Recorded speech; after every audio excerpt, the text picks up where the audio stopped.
Hello, champions, and welcome to Celtic World, a YouTube channel and podcast made by Celtic fans all over the world for Celtic fans all over this great big world. And today, as you can see, we have represented Malaysia, Australia, and Thailand. We were to have South Korea, but unfortunately, Dano has pulled out due to unforeseen circumstances. But nothing unforeseen about having Stephen here on a Monday. How you doing, Stephen? Yeah, good, Gav. Hello, everyone. It's been a really another nice weekend. More or less stress-free, I would say. And I'm not going to say I'm disappointed that we've reached the end of the season. It's been a bit of a slog at times, but all's well that ends well. And here we are tonight to bask in the afterglow of another fantastic achievement. So looking forward to chatting about it. And Eddie in Australia, are you looking forward to basking in the afterglow, as Stephen so poetically puts it? I certainly am, and I completely agree about for the first time in a long time, it really was quite a relaxing sort of 90 minutes, which is really unusual. It felt a bit odd, actually. I was looking for the jeopardy and it kind of popped up for about 10 minutes in the second half, but other than that, it was all pretty comfortable. But yeah, great achievement considering the season we've gone through. And I get a wee bit of the anger starts setting in now when you think of the Wilfred Nancy sort of debacle and the possibility of a treble. But I guess we can't be too greedy with the team that we've got this season, to be fair. Yeah, definitely. Geez, the doubles more than we could have ever hoped for at certain stages, let's be honest. So what were the circumstances that you watched it in, Stephen? Oh, it was a much quieter experience than last week's title party. I stayed at home. It was a midnight kickoff here in Sydney, so I did some rough calculations and sort of worked out that I wouldn't get to bed till about 4 o'clock in the morning if I went out to watch it. So I decided to do the sensible thing and watch it from the living room CSC. So I watched it on my own. The sad guy that I am, but it was good. So I managed to pick up a lot of things about the game and about the post-match coverage and all that you would have missed in the Hearts game. So sometimes it's good to watch a game through that lens instead of watching it through 30,000 people packed into a pub trying to work out what's happening on a TV 20 yards away. So yeah, it was quite enjoyable. Enjoyed it, but very quiet. Was enjoyable. I had a mate come over to watch it with me, and he's from Dunfermline, the Toon, as he calls it, and all his family were there, like everybody he knows from back home. It was a massive day out for them, but like even he was like, "This is our day out in the sun." I don't think he even expected much from the game. But they came, and it's hard to not. People always preface these things by saying, "Oh, what is it they say? I don't want to patronize, Dunfermline," but it all went according to plan. The gulf in quality, Eddie, was there for all to see. So as you say, there was no real jeopardy. It was quite a stroll. Yeah, it was. I mean, I think I made it one comment that, when we started the second half, it looked as if perhaps we'd gone to sleep a little bit and decided, 2-0's enough, that's it, finished, all done with. I think it was good that Lennon made a couple of changes and kind of woke us up a wee bit. And that brought us back to the real time again, and we picked up ourselves again. But it was a momentary lapse in my kind of, my calmness, to be honest. And my neighbours had a quieter night as well, which was even better for them. They don't hear me shouting and screaming as well. So they had a nice quiet night. All right. Well, look, here is the thumbnail, as we often do.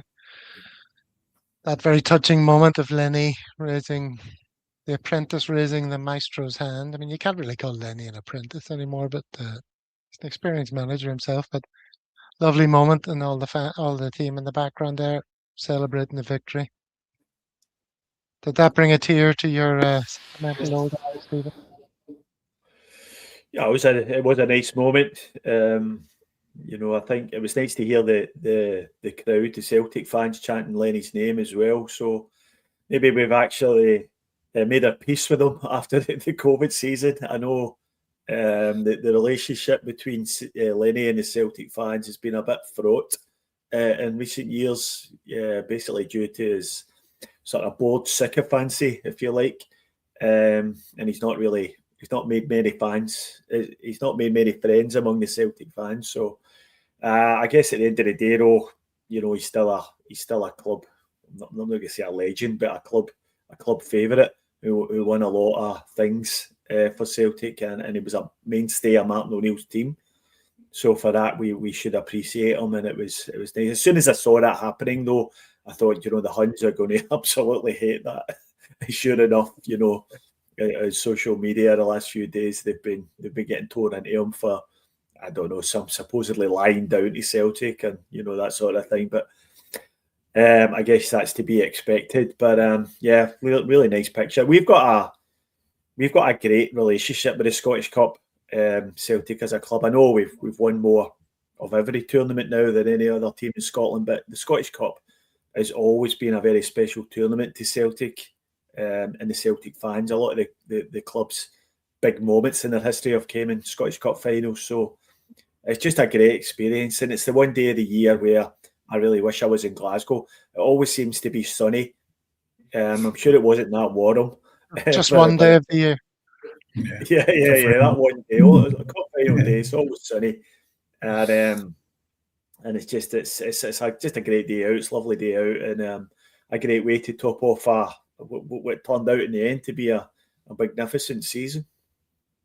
Yeah, and Eddie, given all the sort of negativity that's been thrown at Celtic and the club in recent times, the pitch invasion, etc. It was nice to see such a wholesome moment from two past managers, and, restore a bit of that. Not that it was ever tarnished in our eyes, but present that more positive face of the club, wasn't it? Yeah, it was. I thought it was a nice moment. I think I sent a message on that. I thought it was a lovely moment. And I liked his comment when he was asked about it, Lennon, after the game, about how he felt about the Celtic fans, and he said, "Well, they weren't doing it 4 or 5 years ago. They weren't shouting his name 4 or 5 years ago." But yeah, so he had a wee bit of a dig back, I think. But yeah, it was nice. It was a real positive thing to happen. There was just the whole day. It was positive. Everything about it was pretty positive, to be fair. And it was just even the way we scored. I mean, Maeda did his best to fluff it by kind of hitting it off his calf, come shin, come ankle, but it did go where he wanted it to go. But yeah, it was all really positive, the whole thing. It was nice for a change not to be behind the couch. Mm-hmm. Speaking of people who are often behind the couch, Paddy Lavery asks, "Where's Brian? Is he still dying from Friday?" Which is a reference to, of course, the event that Paddy organised recently. Oops, sorry, I'm just about to show a picture there. There's the bull Brian. A couple of likely lads. Familiar faces to me, anyway. And look at this. Paul John Dykes, Brian from A Celtic World, and the aforementioned Paddy Lavery. Look at that. Isn't that fun? Bringing these worlds together. That's what Paddy looks like. Does that mean Brian's now been poached by Axom? Is that how he's not here tonight? Is he going to a Bosman? He's going to a Bosman deal at the start of the transfer window. Early transfer business being done. Yeah. Oh, that's right. Maybe he's considered like the Shankland of the Celtic world. But I don't know is Brian very big or is Paul John Dykes very small? Because it looks like he's a wee boy in Brian's arms there. Paul John Dykes. Well, Brian's not a small fella. Yeah. Has to be said, but he's a bit smaller than he used to be anyway. Here's the things that were maybe Paddy can fill us in here in the comments. The things that were auctioned. I don't know if you can read that, Stephen. Can you, without your glasses already? But a whole bunch of shirts, framed shirts, and Lubo Moravchik signed and framed football boot, number 12. Yeah. Robbie Keane signed and framed Ireland shirt. Oh, that's not so bad. I like the Henrik kneecap Larsson signed signed a blue shirt. and framed vinyl. Yeah. Number 11's a good one. Number 11, yeah. Luka Modric signed and framed Real Madrid shirt. So seems like a great event, that. What else have we got from it? Let me see. Oh, hold on. We have a couple of little videos. They're not very long, just quick snippets from the phone. This is who was over in Belfast to entertain the troops. Paul John Dykes was hosting. And these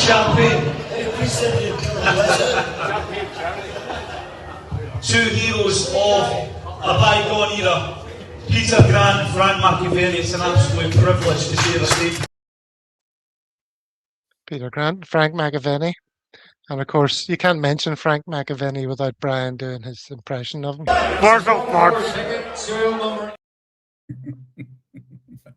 We'll see that again. Jesus Christ. State of him. Oh my God. That is hilarious. Yeah, so well done, Paddy. That looks absolutely amazing that night. Hope plenty of money was raised. Well, it was a great success and you enjoyed Brian's company.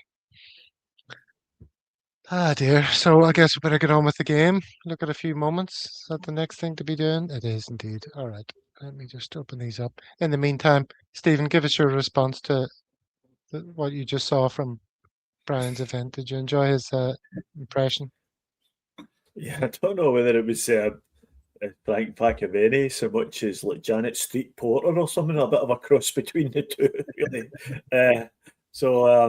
I don't know if Brian has been recently acquainted with his dentist, but I think it might be time to renew that friendship at some point. It looks a bit like that. What was that Aussie guy? The guy that was really awful with the teeth and very loud guy. Yeah. I can't remember. Was it Sir Les Patterson.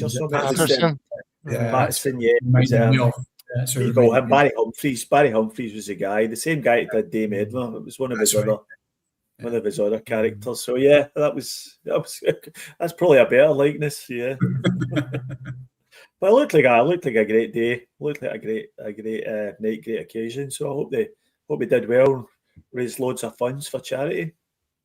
Mm-hmm. He gets around this Paul John Dykes though, doesn't he? I noticed I know he's busy little bee. Straight back from that event in Belfast, and he was straight into a match day event down at the Barras. So he's very busy. Spends a bit of time in Sky as well. They get him on Sky quite a bit, I've noticed. There's a lot of commenting. On Sky. It was actually on CNN last week too. Would you believe? Right. Oh. Don, somebody, what's your man, Don? Yeah, I can't remember the guy's name, but he's gone absolutely global. It was all he does well though. He really handles himself well in those scenarios. Speaks very clearly and concisely. He does. Yeah, he's a very good speaker. Yeah. All right, let us proceed and discuss what we thought of the team sheet, Eddie, when this came out. I guess Forrest's appearance in the starting lineup was the only sort of one of note. Yeah, that was the only one I noticed, and it was just a shame that Hatate wasn't even in the squad. But he has played in the last couple of games. I think didn't he come on against Hearts? I think. So I don't know. Talking about Frank McAvenny, he was one that was saying in the press this week that there was a bit of a rift between Hatate and Martinoneill. Probably bad timing to start talking about that, I guess, but.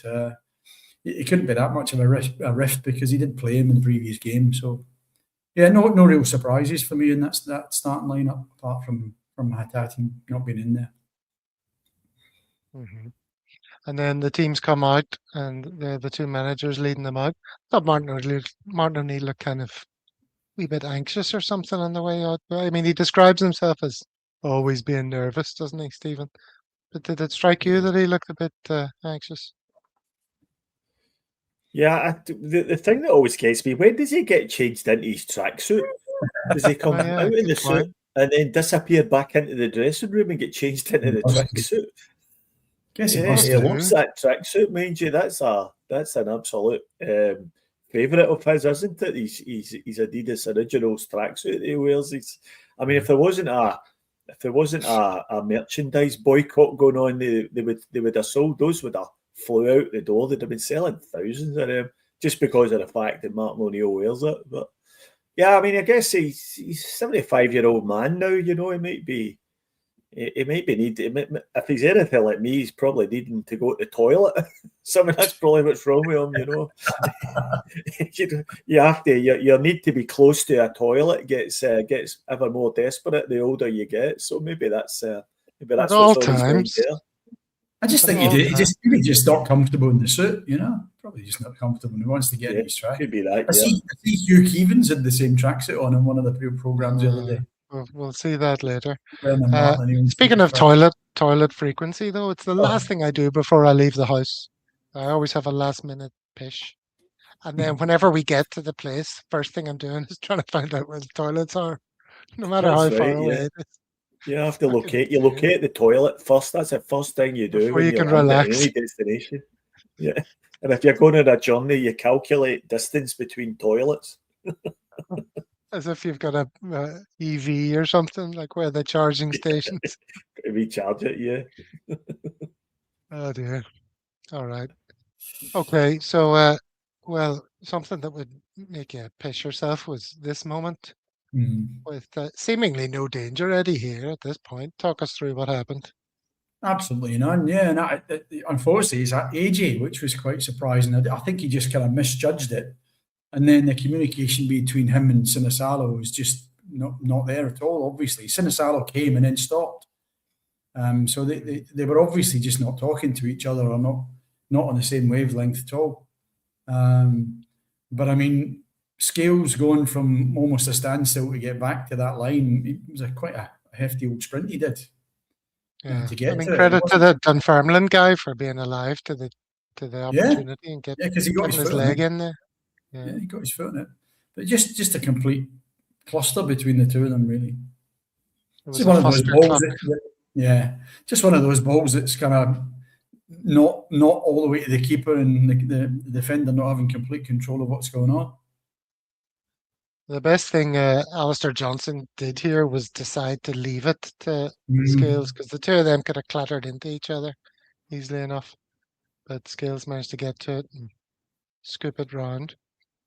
Bit of a heart and mouth moment, Stephen, but that might have been the best thing for the game if that had happened, you know. Dunfermline having their moment of not for my heart, no. Not for my heart. No. I'm not sure I care about the game itself. I'm just we don't need that. So yeah, pretty poor. I thought Alistair Johnson was pretty poor in that situation. He should have when the uncertainty started keeping in, he should just have cleared it out for a shy. That's what he should have took no chances, but he's been caught. And full credit to Scales because he showed a Usain Bolt like turn of pace there to get back and clear that. You know, I thought that was going in. I really did. I thought it was going to roll in, and even when Scales cleared it, I had a look for the referee to see if he was going to point up to the centre circle to say it'd been over the line. When you see the replays from behind the goal, it's actually not that close, and he gets it well before it crosses the line. So, but really good from Scales to be alive to that. But Alistair Johnson, he's got to do better than that. Yeah. I remember you talking about the smell of pish being the overriding memory of the jungle, Stephen. Yeah. Actually, one of the visions that's ingrained in my brain now, since I was a wee boy at the football, I saw a man finishing a can of lager and then pushing into the can and then launching a can full of pish onto the field.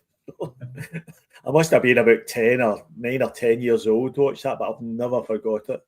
I'm totally scarred by that. You've been doing it ever since at sporting events in Australia, have you? That's right. Yeah, I'll be trying to get. I'll be thrown out of numerous grounds for attempting the same move. Oh dear. All right.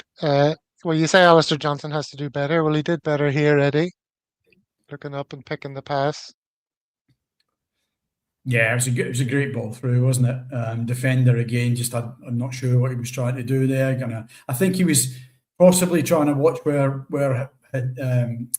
Maeda was, and then just took his eye off that ball. I think he was just a bit too wary of Maeda instead of just getting it and getting it cleared, which is a good thing really for us. Maeda was onto it pretty quickly. But as I say, I think if you look closely enough, maybe at the next picture, maybe that picture will tell you, not quite sure he gets that completely cleanly with his instep, but I could be wrong. Kind of looks a wee bit high up to me. Doing his best. You're a hard taskmaster if you're going to. Well, it's not that. It's just we know what Maeda's like, right? We know what he's like. 1 minute it's absolutely sublime finish, and the next one it's in rose ed when it didn't need to be. So it was that tentative moment of what are you going to do with this? Is this going to end up in amongst the Dunfermline supporters? Is it going in the back of the net? But yeah, luckily it did. It was a good little touch over the keeper. Well, his contribution towards the end of his time, just assuming that's what this is, has been described as Larson-esque, hasn't it? Like by Martin O'Neill. So for him to score with a chip is kind of apt. So I'm going to say it's beautifully weighted off the correct part of his foot. Okay. It's almost as if I was talking about this to my son earlier on today, actually, and about players who have just came good at exactly the right time to get us over the line. And Maeda's just he's just almost rediscovered a superpower. It's like an old Superman movie where they've got him with kryptonite or something, and he just at the end of the movie manages to cast it off and starts throwing cars around again. It's almost as if Dyson just rediscovered a superpower and just kicked on for about the last 5 games, from about the split.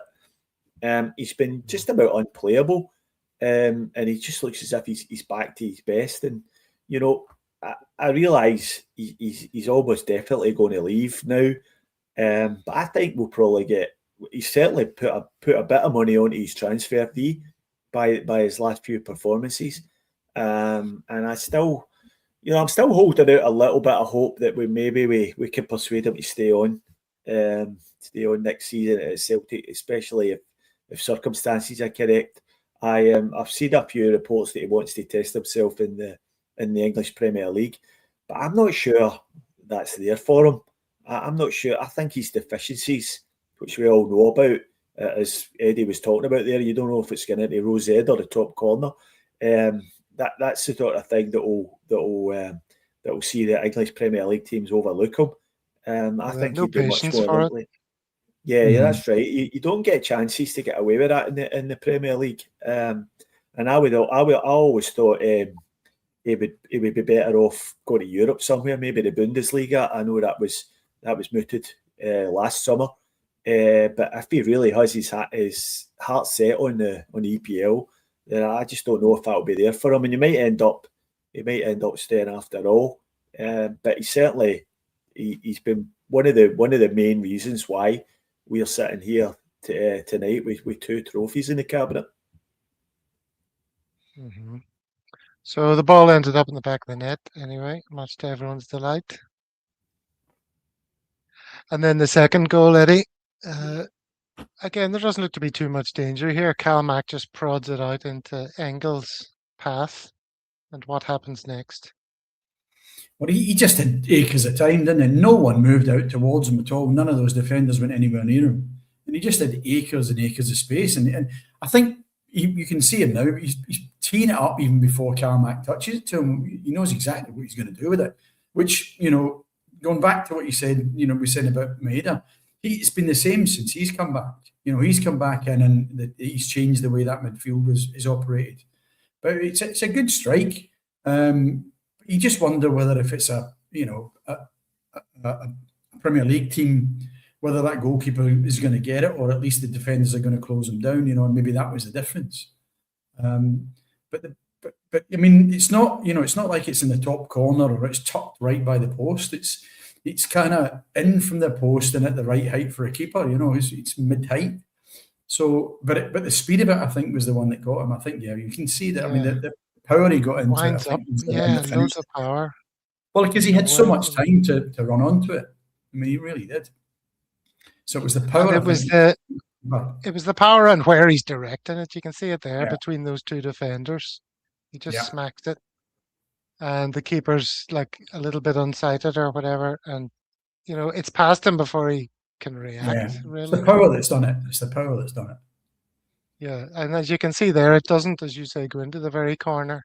If you just look at that still, you'd be thinking it was close enough to the keeper. He should have got something on it. But if he's not going to do a speculative dive there, Stephen, he's got no chance. I mean, pace beats keepers.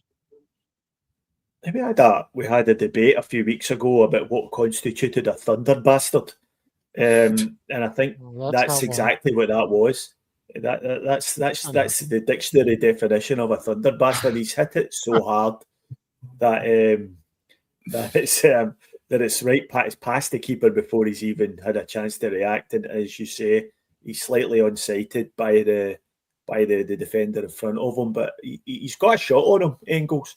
I think, if you're going to criticise him for anything this year, he should probably be scoring more goals from open play like that, because his accuracy and his shooting power is excellent. And although all the things are true that he should maybe have been shut down, and the keeper should maybe have done better, but it was a fabulous strike nonetheless.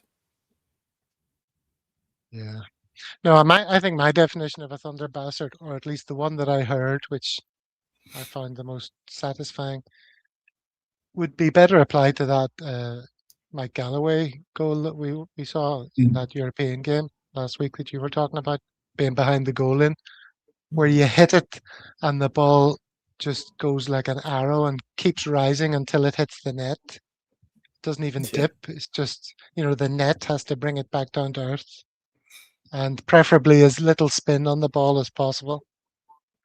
I think those are the elements of a thunder bastard. Okay, well, I mean, let's not get bogged down in definitions and all that, but let's just say it was a very good strike from Engels. Oh, it really was. as was the strike from Mike Galloway. And if I could diverse slightly, that game was against a team called Germinal Ekeren. And it was the maddest experience over there. The Ekeren is a tiny wee place just outside Antwerp in Belgium. And it was their first time ever in Europe, this team. I don't even think they exist anymore. They've changed their name or something. But it was this wee town. It was about a town of 20,000 people, and all us mad Celtic fans just descended on them. And they'd never seen anything like it in their lives. So it was like a circus had come to town. And they squashed us all into this tiny wee ground. It was the smallest ground. And we were all rammed in behind the goals there. You can see it on the TV how packed it was in there. But I was right in line with that goal. And for the moment it left his foot, you knew that it was heading top corner. So absolutely fabulous strike. Mm-hmm. People saying we got to give Engels a bit of praise for once. I think we give him a fair amount of praise. My only regret with Arnie Engels is that if we leave him, other people will see the best of him. I think we're a stepping stone in his journey, and he's got a high ceiling, and we'll be like, we never quite saw it. I think he's maybe contrary to Maeda, probably, where, as you say, there's a fair chance that we have seen the best of Maeda, and he could go to other places where the magic doesn't quite happen for him. Yeah, I just hope he doesn't go, sorry. No, you go, Eddie, sorry. I just hope Maeda just doesn't go at the first sort of opportunity for, we've just had Hull City. Hull City's just gone into the Premier League. Let's hope he doesn't just get an offer from somebody like Hull City, because that's the level they're going to go for, and he goes to Hull City and then has a miserable time of it. That would be horrible for him. No offence to Hull City, but, that kind of level. You're offending Hull City there. Well, why'd you choose them? Just because they've just gone up. They've just gone in there. I think if he's looking for if Maeda's looking for a cautionary tale, he should just look at his mate Kyogo. Correct, yeah. And look what's happened. He spent the whole season sitting on the bench at Birmingham City. So, it's not always onwards or upwards. In fact, very, very seldom do players actually leave Celtic and go into bigger and better things. And the vast majority of the time, we are the best we see the best of their career and the best of their form, and it generally lets downhill after us. So I think you're right, though. I think Engels will go on to a bigger and better things. I think he'll end up playing in a top 5 league. And I think he's a fabulous player. I think he's maybe suffered a little bit due to the fact that our midfield's not really been functioning now for about 12 months, really. It was like even halfway through last year, our midfield kind of stopped functioning. And I think if you put a more creative player, like Hatate, only more consistent, in beside Engels, and just allow him to do the box-to-box role that he does really well, then I think we would have seen a lot better of him. And that and the fact that, as I said before, I'd like to have seen him scoring more goals from open play. I think he's capable. Dead balls are really good. His corners are excellent. And he's still very young. So that's why he's sought after. He's came through, the Belgian national team. He's on the fringes of that as well. So, he's an excellent player. And I really hope, though, we see another year from Arnie Engels at Celtic. I know there's a lot of players going to be leaving this summer. I'm not sure, but we might touch on this later on. There'll be a load of players leaving this summer, and we can't leave. We can't sell everyone. Do you know what I mean? We're going to have to try and keep the nucleus of a team to build around for next year. I think the situation Engels is in is we could probably keep him another year and still sell him at a really high transfer value. So I hope we keep him, but I fear that he may be off. I think the Celtic board will just see the pound sides and just move him on. But I hope we see another year out. Okay, well, getting back to the game. Second half kicked off, and as you say, Eddie, Lennon sort of got his team playing a bit more, told them, look, this is your moment. Stop standing off, get involved, give it a bit more energy. And they did, and they had a few moments. This was the first of them from a corner. It was a header that went tamely wide, but more could have been made from it. Don't know if there's too much to say about that one. But this was a period where they were knocking it about a fair bit in our half, quite nicely. And the ball got worked out to this fella on the edge of the box who has a shot, which was very close. Remember this? That was the one Lennon was talking about after the game, where he sort of used that incident there to sum up the difference in quality between the teams. It's almost exactly the same spot from where Engels took his shot. Yeah, it goes in the bottom corner, and this guy takes his shot and it goes wide. But it was a good effort. It was a good effort. Oh, now then. Oh, well. This is one I have to direct towards Stephen, because every time Scales does something good, I have a go at you, and every time he does something bad, you have a go at me. But this is Scaldini in full effect here. Flicks the ball with the outside of his foot, sort of up and over the defender, pulls away from him, everyone cheering. Plays a lovely forward ball up to Iheanacho, who lays it off, and then you can take it from here. Remember this move? Oh yeah, I think he just dinks one over the top, doesn't it? I mean, he's I think we got the full William Scales experience on the weekend there. He was really, really good in patches, and really, really bad in patches as well. He gave the ball away a couple of times, but some of his play was excellent. Overall, I think he played really well, and he's another one that's really stepped up the last few weeks of the season. And he's done what we needed him to do. So, I'll always give credit where it's due, Gav, as you know, the magnanimous man that I am. And Scales, he's not my favourite player. I'm not going to pretend he is, but credit where it's due. He's stepped up for us. So he's got his new contract tucked away in his pocket there. So he's going to be around. We're going to be having this debate for at least the next few seasons anyway. There you go. There's your nucleus. But this then went on to become this moment where Negrin plays this penetrative pass. And I don't know about you, but when I was watching, I was like, "Oh, Yang's a mile off." Were you thinking that, Eddie? Exactly that. Yeah, I think he just needed to hang back there, Yang. I think. I mean, he's a lot quicker than Iheanacho, so he obviously he's moving quicker. But he just had to see where that ball was going and hang back a bit, and unfortunately didn't. I mean, the play that between the two of them after that was great. Just the fact that he was offside in the first place, unfortunately. Yeah. Yeah, because then he went wide, played it across for Iheanacho, who finished it. It's a great But finish. if we go back here, as you were saying, if he'd have hung back, it's possible Iheanacho could have got to that and played it across for him. Yeah. If he'd stayed onside. Yeah, again, it just depends on the speed of him. But he did keep up with Yang, and he's slightly behind him there. So he could have done the same thing. Did you celebrate that goal, Stephen? I was kind of. It took me back to the week before where when Maeda scored, and then the linesman had his flag up, and it turned out it wasn't offside at all. So it was hard to see it full speed, but I sort of thought the same as you. He looked off to me, and I was just a bit annoyed that he didn't leave it for Iheanacho, because you could clearly see he was on, and he would have been 1-on-1 with the goalkeeper. But yeah, I thought it was a chance. And when he went back, when you look at it from that angle there, it doesn't look as if there's much in it.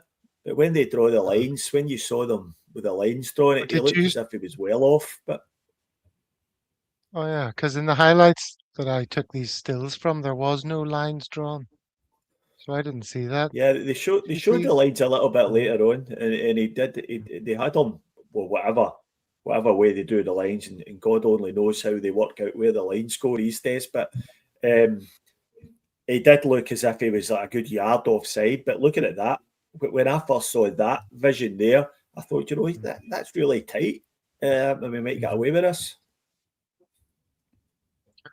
But it wasn't to be. And then the next thing of note was the next goal, of course. Negrin, who was enjoying himself against lower league opposition, I think it's fair to say, Eddie. There was a bit more space for him to operate in, and they weren't really closing him down that much. He seemed to be quite effective throughout the game.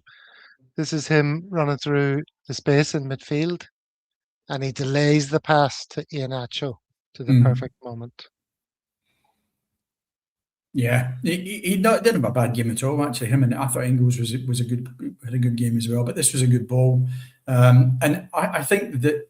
But what Stephen was saying about Lennon comparing Engels' goal with the guy who just shot wide. This was another one that was indicative of it, really, because there was no panic in Kelechi. He just didn't panic, even though defender hit with his hand, and he still gathered the ball up after being hit by his hand, and then went round another defender, and then tucks it away behind the goalkeeper. There's no panic at all. He could have knocked that back. He could have done anything with it, but he just, cool as you like, a couple of little swivels and it's in. So that is then again the difference in that quality again. I think that Lennon was talking about is somebody else might have just like we'll say Maeda again. If he was in that position, where would it have gone? You don't know. Cool as you like. I mean, that was amazing. His composure and use of both feet and his balance and everything. I mean, you can't. That's just natural ability, isn't it, Stephen? Yeah, a bit of a dancing feet going on. Bit of the Michael Flatley's going on there. The feet of fire. So yeah, it was a great goal. Really, really nice bit of footwork. And as Eddie said, he just kept his composure and waited for the keeper to go to the ground, and then just sort of danced around about him and put it into an empty net. So really good goal. What's Pete McGee talking about here? Stop patting yourself on the back. When have I done that? What's he mean?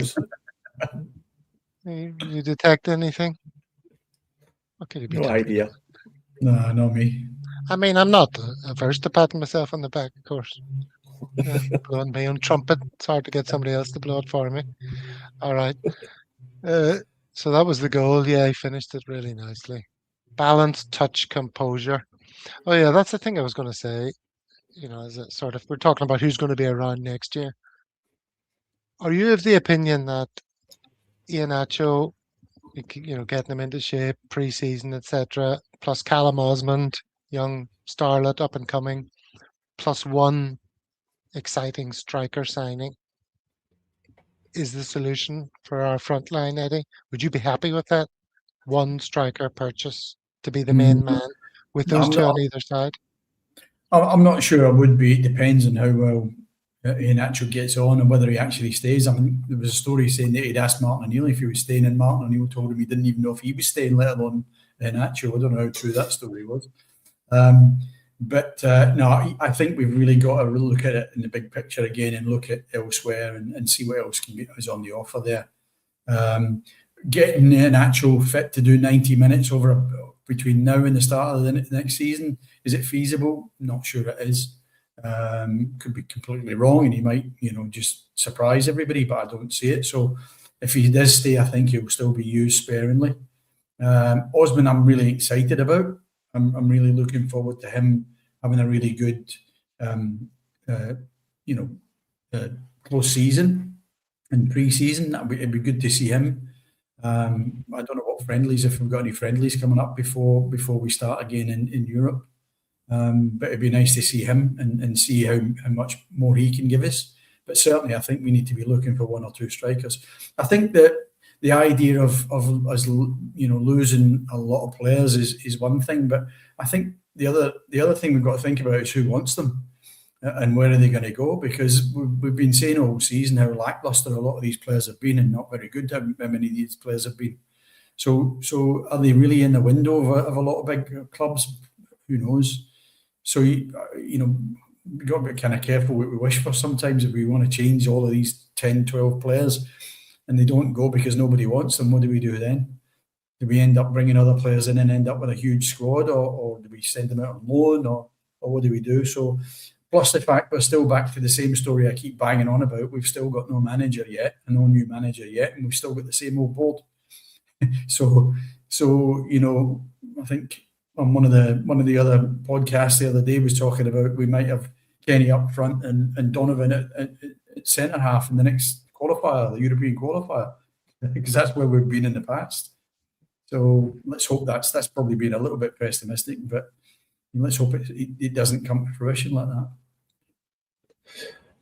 See, the thing about Iheanacho is, and I've heard this repeated many times about getting him a good pre-season under his belt and improving his fitness, but I don't think you're going to see any improvement in fitness from Iheanacho because he's been training now with the first team squad, and I know he had some issues with hamstrings, but he's been free of that for months now, and obviously been training unhindered by that, and he's still not fit.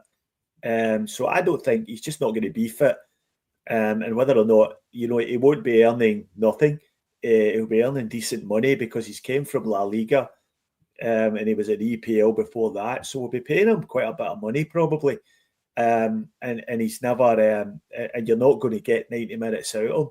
And I think a lot of this comes down to who the next manager is. I think, if it's O'Neill for another year, then you might see him staying for a year. But I think a new manager coming in is just going to say, nah, I can't. We can't afford your luxury of any player earning good money who can't play for 90 minutes. He's not got. There's something missing there. There's some the drive or the determination to get himself fit and conditioned properly is obviously missing because he hasn't been fit for years. And I don't think we're going to see that now because of some mythical pre-season that's going to change everything. So I'm kind of torn on it. I like him. I love him. He's cemented his place in the Celtic history books by scoring some really, really big goals for us at the tail end of the season. But there's nothing to suggest his fitness is going to be any better next season than it is this season. And in terms of the players that are leaving, I think a lot of it is just going to be natural. We've got a lot of players returning that are on loan with us, and we're not going to sign any of them, even the ones we have options on. So just from that point of view alone, there's going to be a lot of players disappearing and leaving holes to film. We do have other players coming back from loan who are still picking up wages from the club. Guys like Inamura, Shin Yamada, and Johnny Kenny, who you mentioned. So these guys will all be back for the pre-season. And the word in the street is that the board of directors would like to see us reducing our wage bill somewhat. They reckon the wage bill's too high. So, the reason the wage bill's too high is because I'm wasting so much money on players who are not contributing. So, that if you put all that together, I'm just not sure there's a place for Iheanacho in that squad for next year. But I'd love to be wrong. I'd love to be proved wrong because he's obviously a really good player, as that showed. And if by some miracle he could find even another 20 minutes of a game, then you could start playing him for 60 minutes instead of 40, and he can make a real contribution. But at this point, I'm very much torn on it. Mm-hmm. Okay, well, let's get back to the game. Finish that off. Dunfermline press forward here. You can see KT's about to go down there. Suspicion of him being fouled in the build-up to this goal. And their boy breaks into the box and then rolls a pass that goes right through our two central defenders, Eddie, as if they weren't there. And then you talk us through the rest of it. Yeah, I think it was pretty straightforward, wasn't it? I mean, it was just come back to this guy who it was his first touch, I think. Rolled all the way through the defence, straight to him. It rolled to the striker here, who has a shot, and a desperate header kind of blocks the shot. And then the ball sort of spoons out to the far post to the guy who taps it in, gives them their moment of joy. Yeah, it's his big day. Sure you didn't begrudge them that? Not really, no. And I guess 3-1 seems to be our favourite score in the last few weeks. So why not? Might have another 3-1. Just to mention quickly though, it was a foul on Tierney. The guys ran across the back of him and clipped his ankles, so it was a foul, and that's the guy that eventually ends up getting the shot away in the box. So, I think the VAR team were maybe influenced slightly by prior events and not reviewing that one. But given the context of the match, it hasn't really been mentioned as much. But I think it was a clear foul on Tierney. Mm-hmm. And then the last moment of the game, really, 89th minute, they have a shot, but it ends up tamely in the arms of the goalkeeper. Mm-hmm. So that was it. There's some stats for you. I don't know if we want to pour over those too much. They had 9 shots on target, apparently, to our 8. 9 shots in total. 3 on target to our 5. They missed a couple of big chances, apparently. But yeah, we were always in control. What do you think here about these player ratings? Is this the defence, Eddie? You can go through these and tell me what you say. Well, I'm sure Stephen will be happy with the 8 for Liam Scales. Certainly he'll be happy with that. Yeah, they look okay so far. KT done not a bad game, apart from Alison Johnston's sort of brain fart at the beginning there. Then he was okay as well. 8 out of 10 for Liam Scales. I don't know, a bit high maybe, but 6 out of 10 for Sinisalo, and it says he still has areas of his game to work on. How high in your priority list is a goalkeeper, and are you looking for a number 1, Eddie? Yeah, I think we do still need a goalkeeper. I think he has got gaps, and I think when he first came in for Schmeichel, he actually seemed much more confident in himself, and he actually was a lot better than with even on the ball. He was a lot better with his feet. That seems to have dropped off a bit, in my opinion. He seems to have dropped off a wee bit in that, and he's not quite so confident. So I still think we ought to be looking for. I mean, you look all over the park. We're looking for players. We really are. We're looking for people everywhere, really. Especially if we do lose the amount of players we've been talking about. But yeah, we certainly need a number 1 goalkeeper. Are you in agreement, Stephen? Well, I think Sinisalo's done enough to deserve a crack at it. And I do agree we need to sign a goalkeeper, but I'm not sure if I would be describing it as a number 1 goalkeeper. I'd like to sign someone who could perhaps provide a bit of competition to Sinisalo. But I think he's been okay this year. I don't think he hasn't made too many mistakes, and I think he's been fairly dependable, especially over the last few weeks of the season. We didn't lose many goals at all after the split, and I think he's done well enough. I mean, if you sign a goalkeeper now and you drop him back to the bench again, then he's going to want away because he spent enough time sitting on the bench watching an injured Kasper Schmeichel rolling around the goalmouth, and I think he's entitled to say, well, I've waited for my chance. Now I've got it. We're winning games. We're winning trophies. And he's an international goalkeeper now. He's the number one for Finland. So I think he deserves his chance. But apart from him, the only other goalkeeper we've got in the books at the moment is Ross Doohan. And he's not providing any competition for Sinisalo just now. So it is an area we have to look at. I think I wouldn't be averse to looking at another, maybe an older goalkeeper. Sinisalo is really young. And maybe somebody the other side of 30 who's maybe just at the wrong end of their career. We got it right with Joe Hart. We got it wrong with Schmeichel. So if we could get it right again with a Joe Hart type signing, I think that would be the perfect scenario. But I wouldn't be spending an awful lot of money on a new goalkeeper. We'll obviously have limited funds. And I don't think that's right at the top of my priority list. Yeah, that's what I think as well. And you and Strangelove the Doctor seem to be in lockstep on many points today, Stephen. Sinisalo's earned that number one spot, but I'd bring in an older goalkeeper with quality and European experience to challenge him, especially with the Champions League coming up. Not for me. All right. Stephen, Eddie what about the midfield? He's shaking his head furiously there. Like that idea? I just think it's lazy when we do it. I really do. I think we were lucky with Joe Hart. We buggered it up with Schmeichel, and I said it from day one. It was lazy, and if we do it again this time, and put him, certainly if we bring in an old crock again and stick him in goal above Sinisalo, then yes, certainly the guy. Not above him. That's not the suggestion.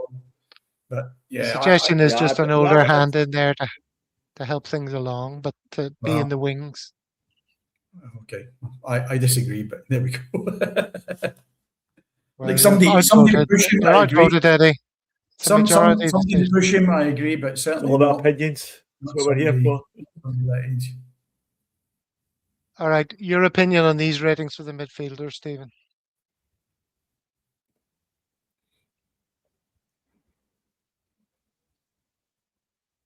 Stephen, are you reading me?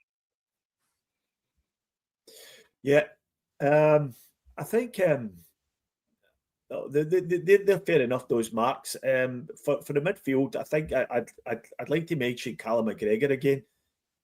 I think he was outstanding again, and another one who's really stepped up at the right time for us. I thought he was the man of the match against Hearts last week, and I thought he was the man of the match against Rangers also the week before. So I think he's been brilliant, and the look, the absolute pleasure on his face when he was being interviewed after the game, especially after the cup final, when everything was all done and dusted, and it was just a picture of relief and satisfaction. I thought it was pretty apt that Kieran Tierney paid particular tribute to Callum McGregor and what he provides to the squad and how he motivates the squad for the games. And I know there's a lot of people would have been quite happy to see Callum McGregor out the team halfway through the season. And yeah, to be fair, his form did slump a bit, and he had a bit of a niggling injury. But he's a fantastic player, and he's certainly he's a great Celtic captain who's going to walk away with so many trophies, almost a record haul of trophies. But I hope he's there next season. I do hope that he doesn't play every game next season, because we do need some sort of succession plan. But what a player he's been for us and what a captain. You don't fear that he'll be off to Saudi in the summer to sign up with Brendan, make a few quid? Well, that's always a fear. He might, because he did take a lot of criticism this year, so he's got a decision to make himself. But again, there's a cautionary tale there. We might talk about Jota a little bit, and that's what can happen when you go to Saudi. It's not always a successful story going out there for players, and it's maybe just something that some people might just not fancy doing. So it might not be the type of guy. Maybe he's maybe got a partner who might not want to go out to Saudi, and he might just make a decision. I think a lot depends on what happens at Celtic over the summer and how things are looking going into next season. He said it himself publicly that he wants the club to match his ambitions, and I think that's a thinly veiled swipe at the board.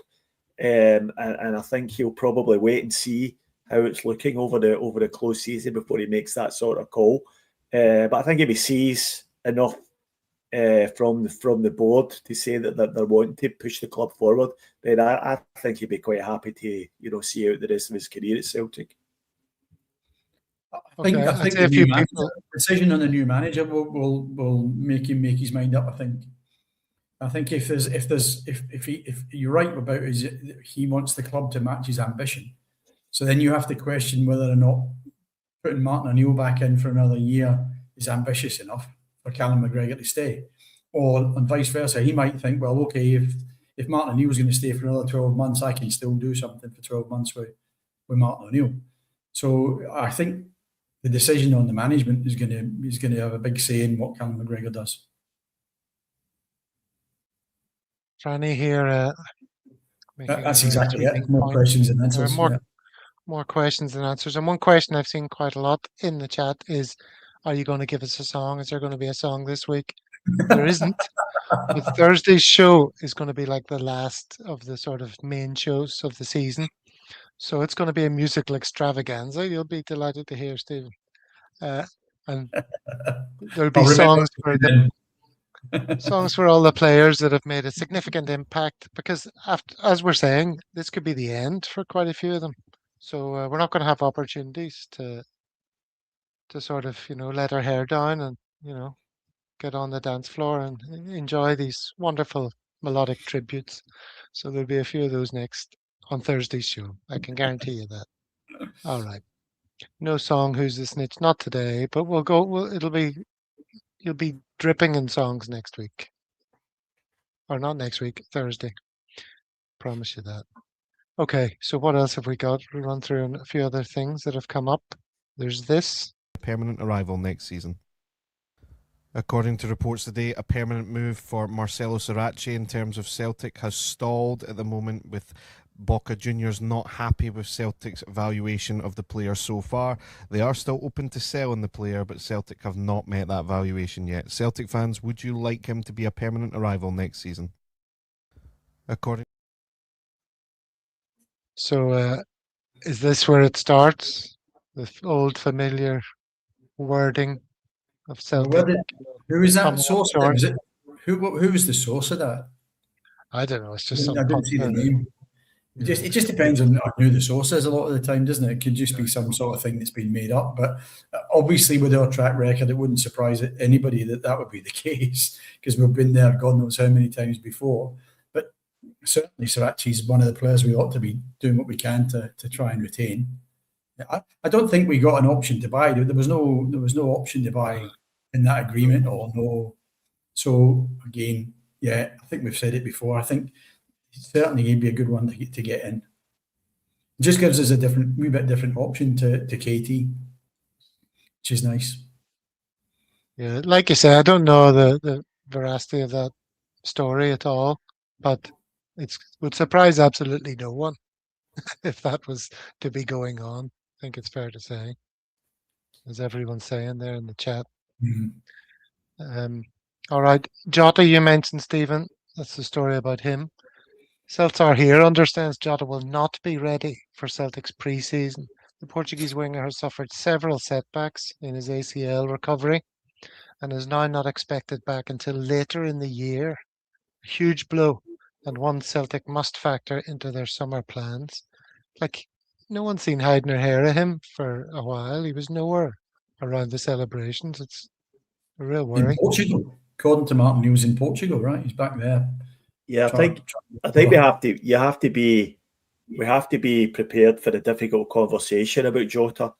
It's starting to look as if, it's maybe 50-50 about whether he's going to be able to resume his career, certainly at the top level. He's been out of the game. He missed a whole year when he was playing in Saudi, and he's missed another year when he's with us. So I think we have to we can't factor him into our plans for next season. We have to be looking to sign players in that position, because even if he's back fit again, sort of October time, he's not going to be up to speed before Christmas, and we're probably going to have to play another European campaign without him. And it's dreadful. It's a dreadful thing for him to have to go through, and it's really, really sad for all concerned. But I think it's a difficult conversation we're going to have to face up to this summer. I really, really hope I'm wrong. But I follow a bit of rugby league over here in Australia, and ACL injuries are very, very common. And they're generally the return from an ACL is about between 6 and 9 months. Now he's well over, I think it's about 14 months now since he had his, and they're talking about another, potentially 4 or 5 months before he's back. So there's something wrong, and it's potentially. I mean, I don't know the ins and outs of it. I'm not going to speculate on it here, but he was due to be back training on grass by February.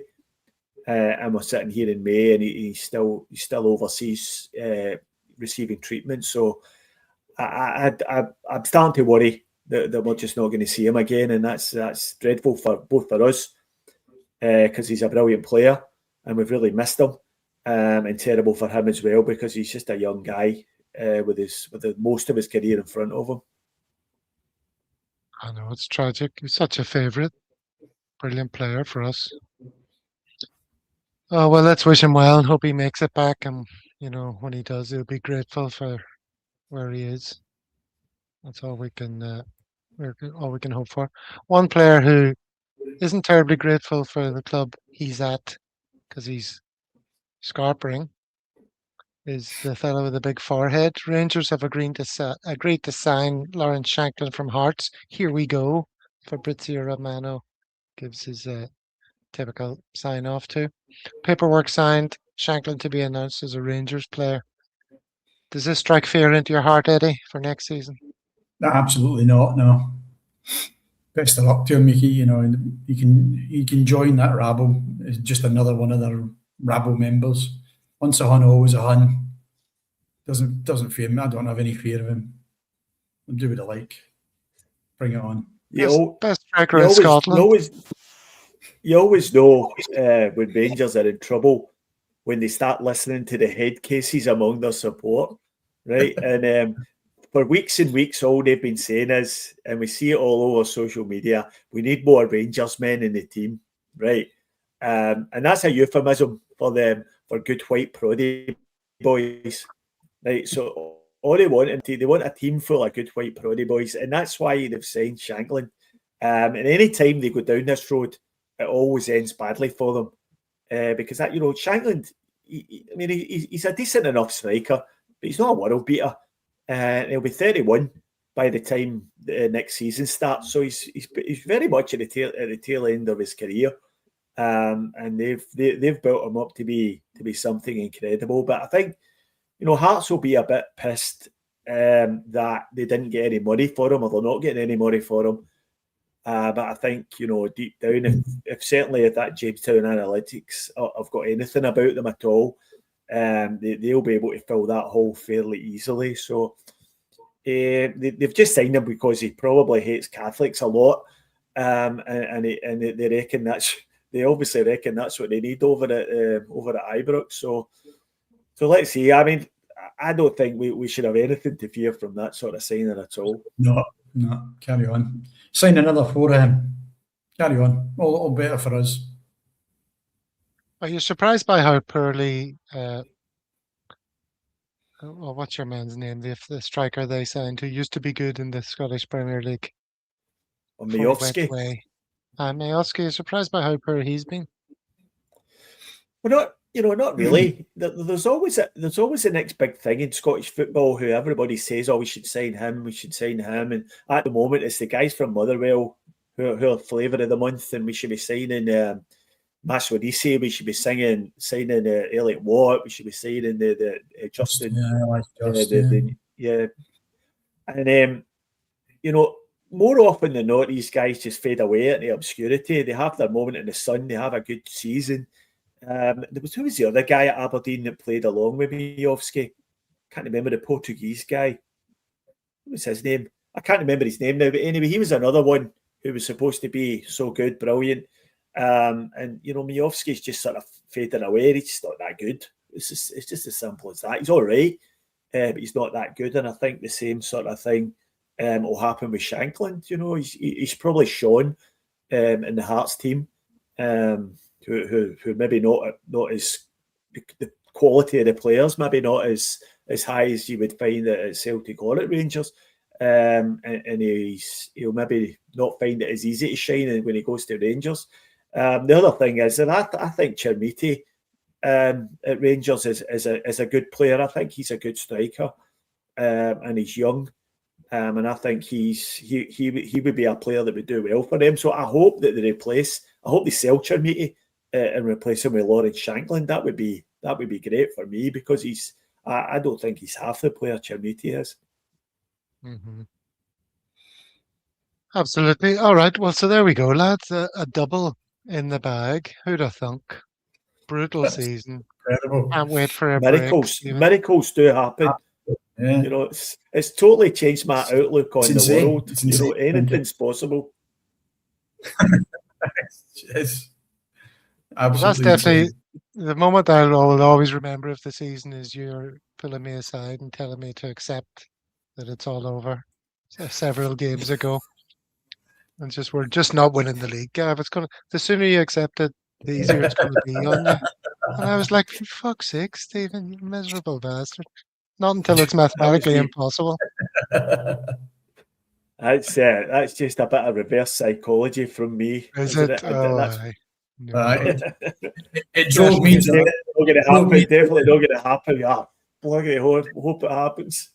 It drove me to an early beer, Stephen. It really did. When I came off that one, I got an early beer. Yeah, I think it's a big pat in the back for guys of our vintage who've managed to get through this season without any sort of coronary episodes. Because for a while there, I was sure that Celtic had hatched a plot to assassinate me, and they were going to try and do it by giving me a heart attack of some kind. So I don't think, the end of the Motherwell game, the second last game of the season there, that almost sent me over the edge. But we're sitting here now, having won a double. It's just so good, so satisfying, and it's going to be the one that we'll remember for many, many years. I know we win the league most years, but this is one that's definitely going to stand out in the memory. Mm-hmm. All right. Well, I think we've just about come to the end of today's show. Of course, there's the tactical review later on with Anthony and Paul. So if you want to drill down into the game and some of the tactical switches and things that went on, the battle between Maestro and Apprentice, join them at 1:30 Celtic Park time. But all that remains for today is to say, Stephen and Eddie, it's been a pleasure serving with you all season. It's been a delight. Yeah, thank you. Thanks for hanging in there. Never stop believing in yourselves or in the collective that we are. And thank you, Gav, for your outstanding leadership through the season. You're carrying out a Martinoneill style role on this on this show, and you've kept us all on the straight and narrow. And I think sometimes we take you for granted, but you're very much appreciated. Oh, Here what we a are. love-in. Let's stay on for another 10 minutes, considering we're all getting on so well. All right. Thanks to everyone in the chat, as always. It's always a pleasure to see your contributions, which are just as valid as those of everyone in the studio. All right. So meet you back here on Thursday for a musical extravaganza, everyone. Until then, cheery bye. And hail, Hail, hail. hail. Hail, hail, folks.